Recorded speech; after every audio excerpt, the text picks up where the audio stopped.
Mabuti naman at dumating ka na, kamahalan. Natatawang sabi ni Sam sa akin pagdating ko sa bahay. Sam, tigilan mo ko. Isa na lang ha. Gusto mo itapon ko to sa yung flower vase na katabi ko? Pangit ang araw ko. Sasabay pa itong lalaki na to sa isip-isip ko. Oops, billionaire boy, wag naman. Alam kong interesado ka sa sasabihin ko. Chill ka lang. Binibiro lang kita, sineseryoso mo ka agad. Kaya tiningnan ko siya ng masama. Ouch, sorry. Ito na nga. Friend ko sa Facebook, si Alfred de Guzman. Sino naman yan? Masungit kong tanong. Wala ka bang naaalalang de Guzman na apelido? De Guzman. Hindi ko maalala eh. Pero parang may kilala akong de Guzman. Nakalimutan ko na nga lang. Bakit ba kasi ha? Tingnan mo to. Seryoso niyang sabi. At binigay niya sa akin ang cellphone. 9 years ago yan, ang nag-share si Alfred de Guzman. Magugulat ka talaga sa makikita mo, Mr. Billionaire Boy. Ngisi niyang sabi. Andrea? Gulat kong sabi. Halos mabitiwan ko yung cellphone ni Sam sa sobrang gulat. Yes, Mr. Marcus. Si Andrea nga yan. Nagulat nga ako nang makita ko yan. Kapatid ni Andrea pala si Alfred. Ibig sabihin, kuya niya, ganun. Sino naman tong kakbay ni Andrea? Naiinis kong tanong. Hindi mo kilala, Marcus? Siya si Clarence Riaz, idol ng love of your life. Kawawa ka naman, hindi mo alam. Hindi ba't girlfriend mo siya dati? Seriously, bakit wala kang alam? Seryoso niyang tanong. Hindi naman niya naikwento sa akin, kaya hindi ko alam. Hindi naman siya nagsabi sa akin na idol niya si Clarence Riaz. Nasa ibang bansa pala siya, Sam. Tapos alam mo naman na pabalik-balik ako dyan, diba? Tapos andyan lang pala siya sa Amerika. Sabihin mo nga sa akin, Sam, ito pa ba yung parusa sa akin? Alam mo, Marcos, nagtataka rin ako eh. Bakit ganun, no? Sa loob ng 9 na taon, halos tumira ka na dyan sa Amerika. Feeling ko talaga may nagmamanman sa'yo. Tsaka, mayaman pala yung girlfriend mo, Marcos. Isipin mo, famous na salon sa buong Asia ay kay Andrea pala yun. At saka, kaya pala hindi mo siya mahanap kasi top 1 sila sa mayayaman sa buong bansa. Naalala ko yung Alfred, nag-invest yan ng 50 million sa company ni Dad. Magkasosyo sila ni Dad. Yung girlfriend ng kuya ni Andrea, si Ate Clary, ay pinsan ko. Mahaba pang saad ni Sam. Alam mo Sam, akala ko kalokohan lang ang alam mo. May isip ka rin pala, no? Bakit ngayon mo lang to sinabi? Bakit ngayon ko lang sinabi? Kasi ngayon ko lang nalaman. Grabe ka naman sa akin. Kunyari nasasaktan na sabi niya. Nag-effort pa ako na pumunta dito tapos yan lang pala yung sasabihin mo sa akin. Tila nagtatampo na saad ng kaibigan. Andrea's point of view. Sa loob ng 9 na taon, natuto siyang mag-alaga ng anak kahit mahirap sa kanya. Pinagtuunan niya ng pansin yung negosyo niyang salon na lumalawak pa nung pag-uwi niya dito noon. Yung anak niya ngayon ay nasa school. Maya-maya ay susunduin niya na yun. Oh, Andrea, ang lalim ng iniisip natin ah. Care to share? Sabi ni Clarence. Kanina ka pa, Clarence? Tanong niya. Wow, change topic. Oo, lutang ka kaya. Ano ba yung iniisip mo? Tanong nito sa akin. Iniisip ko? Ang buhay ko. Hindi ako makapaniwala na lumago na yung salon, Clarence.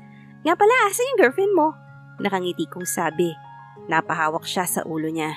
Andun sa school. Nauna na. Gusto makita si Cyrus.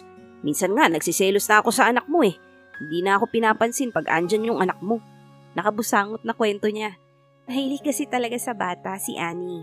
Kung di siguro siya naging artista, baka nag-teacher yung girlfriend mo, Clarence. Baka nga, tipid niyang sabi.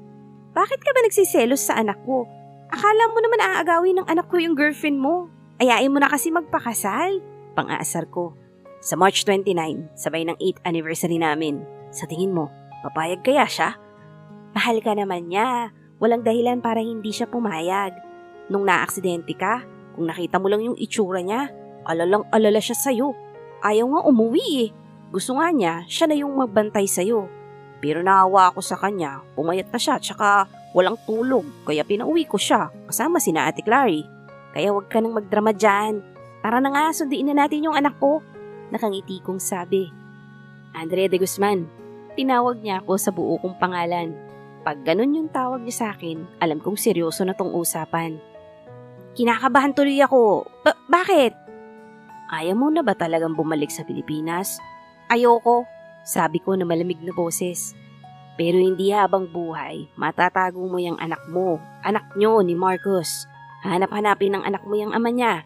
Magtatanong yan sa'yo, bakit siya walang daddy? Samantalang yung mga kaklase niya may mga daddy.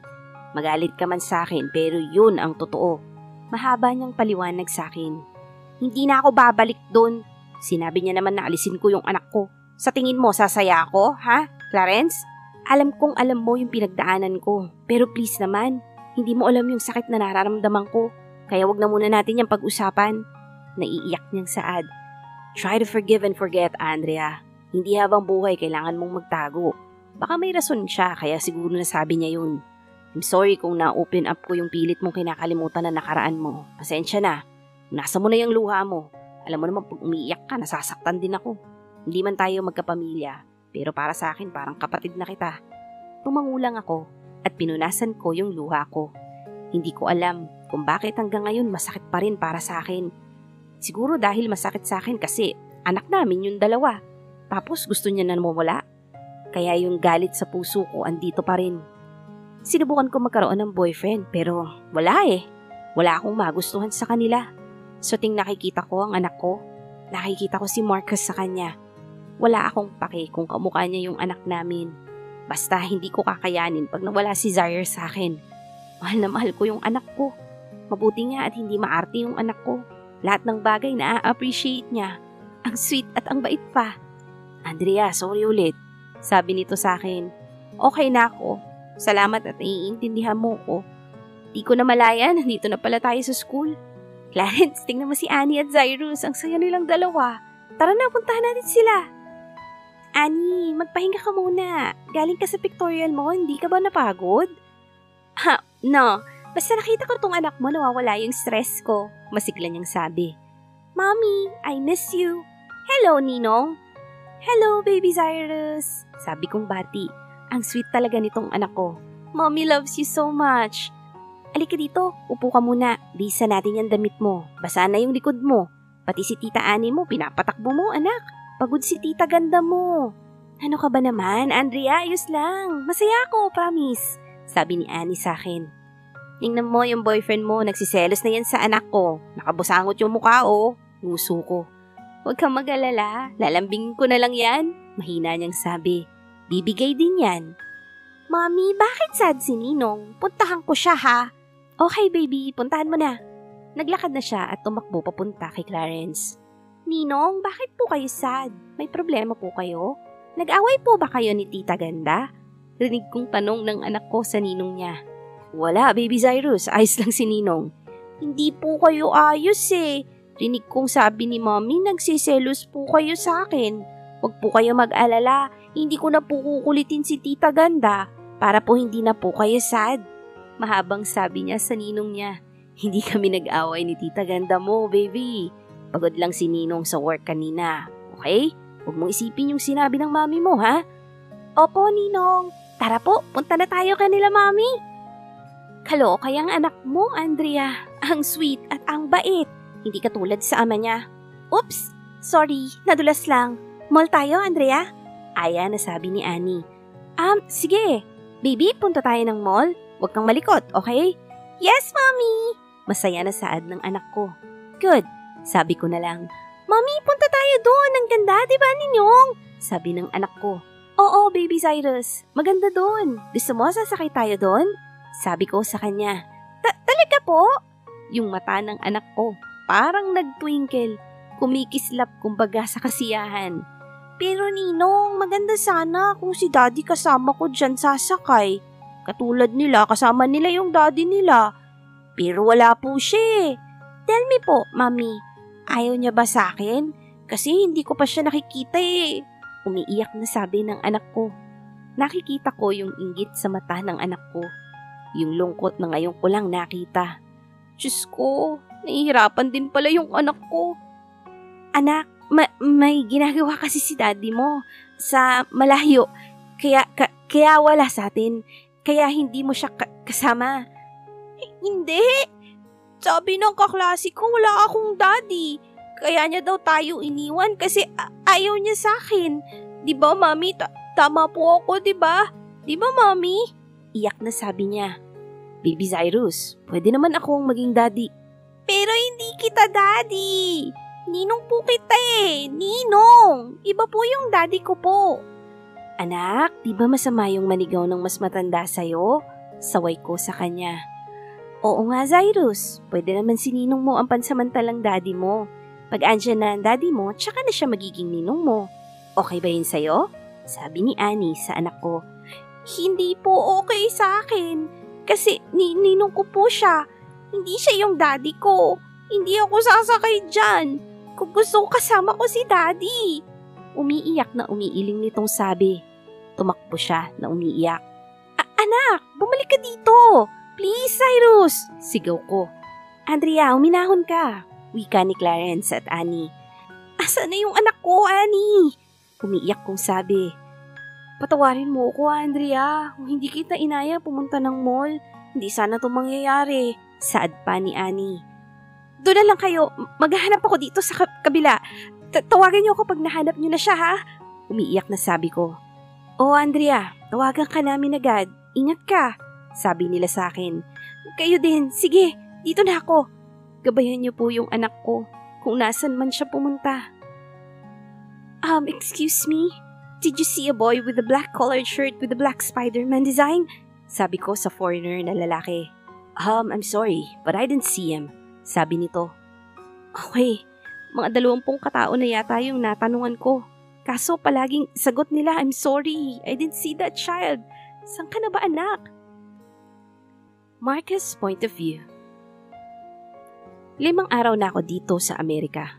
Andito ako ngayon sa mall para mag-grocery. Sayang kasi ang pera pag mag-restaurant akong sobrang mahal. Kailangan kong mag-budget at baka maging mahirap ako. Sa kangkungan ako nito pupulutin. Papasok ako sa mall. Pumunta muna ako sa may likod ng car racing para sa mga bata. Nang may narinig akong umiiyak na bata. Hindi naman siguro na wala yung anak namin ni Andrea. Hindi naman ako minumulto, no? Tanong ko sa sarili ko. Pinuntahan ko yung may umiiyak na bata. Lumapit ako sa kanya. Hey, young boy, why are you crying? Are you lost? Sabi ko sa batang umiiyak. Are you real? Nakakagulat. Kasi naman yung bata, nakita mo yung itsura mo sa pagkabata mo. Tapos kinakabahan ka pa. Namamalikmata ata ako eh. Pinikit ko yung mata ko tapos tumingin sa bata. Tumahan yung bata at hindi na siya umiiyak. Yes, mister. I'm real. Can we go to Jollibee, please? Because I'm hungry na po. Sabi niya. Hawak niya ang tiyan niya. Okay. Marunong kang magtagalog? Manghakong tanong. Opo, my mommy taught me to speak Tagalog language po. Cool. Talinong bata. Salamat po. Pasok na po tayo. Sige na po, please. Sabi niya sa akin. Pasalamat ka, cute ka. Kaya bubuhatin na lang kita. Sige po. Gusto ko po buhatin niyo ako. Ituturo ko po yung gusto ko tapos babayaran ni mami po pag nakikita natin siya po. Sabi niya. Ayos lang. Hindi na kailangan bayaran kasi cute ka. Pili ka. Asan gusto mo? Tanong ko sa kanya. Spaghetti po, burger, tsaka vanilla ice cream. Rice at chicken joy po. Kaya mong ubusin lahat yan?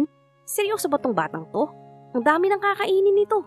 Dahil mabait ito na bata, kaya in-order niya lahat. Ganon din ang in-order ko para sa akin. Anong pangalan mo pala? Kanina niya pa to kasama pero hindi niya alam yung pangalan. Cyrus po.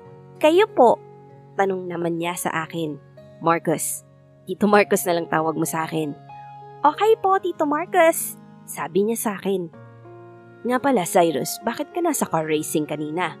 Nawawala ka ba? Baka hinahanap ka na ng mommy at daddy mo. Naging malungkot yung mukha niya pagkabanggit ko ng daddy. Opo, baka hinahanap na ako ni mommy. Matamlay na sabi niya. Pero kakain po muna ako, gutom na po kasi ako. Cute na sabi nito. Wala po akong daddy. Ayaw niya po sa akin kasi hindi ko pa siya nakikita. Hindi niya ako love. Di ba po ang daddy hindi niya iniiwan yung anak niya po? Sumisinghot na iyak nito. Baka may dahilan siya, Baby Cyrus. Kaya niya yun nasabi. Tahan na, huwag ka nang malungkot. Baka isipin nila pinaiiyak kita. Tinawag niyo po ako Baby Cyrus? Masigla niyang sabi. Ganyan po tawag sa akin ni Mommy. Sana po kayo na lang yung daddy ko po. Kaso po, napaka-imposible po mangyari yun. Malungkot na sabi nito sa kanya. Kaya lang nagtampo po ako kay Mami kasi hindi niya sinabi sa akin na ayaw ako ng daddy ko po. Naiintindihan ko naman po si Mami kasi ayaw niya akong masaktan. Kaya hihingi ako ng sorry sa kanya mamaya.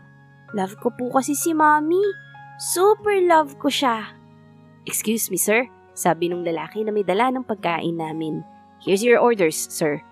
Enjoy eating with your son, nakangiting sabi nung lalaking nagbigay ng order niya. Napagkamalan pa siyang anak niya itong cute na bata. Ayos lang sa kanya, para walang maligid na babae sa kanya. Mabuti na rin to. Tito Marcos, let's eat na po. Bakit po kayo nakangiti? Nagtatakang tanong ni Cyrus. Kasi may nakilala akong cute na bata. Sino po yun? Tanong niya sa akin. Ikaw yun. Kaya masaya ako ngayon. Ubusin mo yan para pagkatapos natin kumain, hanapin natin yung mami mo. Okay? Opo, Tito Marcos. Marcus' point of view. Pagkatapos namin kumain, bumalik na kami sa mall. Baka kasi andun na yung mommy ng bata. Paniguradong nag-aalala na yun sa kahahanap. Tito Marcos, baka umiiyak na si Mommy. Baka nag-aalala niya na sa akin. Huwag kang mag-alala, ipapaliwanag natin sa mommy mo na kumain ka lang. Sabi ko sa kanya. Okay po, salamat po Tito Marcos sa Jollibee kanina. Sabay ngiti niya sa akin. Ang gaan ng loob ko sa kanya. Yun bang ang saya-saya ko? Natigil yung pag-i-imagine ko nang may marinig ako na magsalita. Cyrus? Anak? Saan ka ba galing? Hindi mo ba alam na babaliw na si Mommy kahanap sa'yo? Umiiyak na sabi ng babae kay Cyrus. Hindi ko makita yung mukha ng babae dahil nakatalikod siya sa akin at saka niyakap niya yung anak niya. Mami, sorry po. Huwag na po kayo iyak. Niyakap na din ni Cyrus ang kanyang ina. Kumain lang po ako kasi gutom na ako. Paliwanag ni Cyrus. Kumain? Wala ka namang pera. Nagtatakang sambit ng ina ni Cyrus. Siya po yung kasama ko kanina, Mami. Turo nito sa akin. Nilibre niya po ako. Ang dami nga po, Mami. Masayang kwento ni Cyrus sa ina nito. Ha? Asan siya, anak? Sabi nitong palingon-lingon. Ayun po siya, Mami. Tinuro ako ni Cyrus. At pagharap ng babae ay para bang binuhusan ako ng malamig na tubig sa ulo ko. Andrea? Mahina akong sambit. Nang makita niya ako, namutla siya. Siya yung ina ni Cyrus? Ito na ba yung anak ko? Anak namin? Naguguluhang tanong ko sa sarili ko. Salamat, mister, sa pagsama sa anak ko. Magkano lahat yung kinain niya? Mister? So stranger na ako ngayon? Natatakot ba siyang kukunin ko sa kanya yung anak namin? Hindi ko naman kukunin si Cyrus. Ang gusto kong kunin ay silang dalawa para buo na kaming pamilya at masayang magkasama. Pamilyang magkakasama. Matutupad pa kaya yung iniisip ko? Wag na. Libre ko na yun kay Baby Cyrus. Sabi ko na lang. Pero, ayos lang. Ang cute kasi ni Baby Cyrus. Nakangiti kong sabi. Tiningnan ako ni Cyrus at ngumiti din siya pabalik sa akin. Okay, thank you again. But we need to go. Malamig na sabi nito. Andrea, magkikita pa tayo. Malamig kong sabi sa kanya. What? We don't need to meet each other, mister. Cause I'm busy.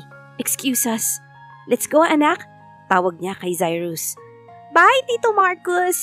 Kumakaway na nakangiti itong nagpaalam sa akin. Kumaway din ako pabalik sa kanya na nakangiti. I know, anak ko siya.